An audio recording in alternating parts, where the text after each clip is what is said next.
Hello everyone, welcome back to my YouTube channel. In this video, I am going to show you how to know if someone is busy on Instagram call.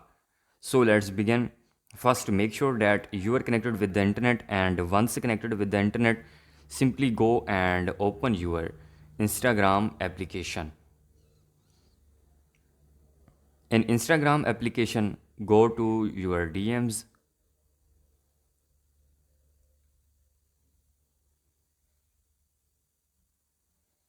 Here you have to open the chat of the person you want to know whether he is busy on another call or not. After that, you have to check the video call section to see if there is a green dot. If there is a green dot, it means that either the person is busy on another call or available to attend the call. If you call them and there is no indicator, it means that the person is offline and you can talk to them.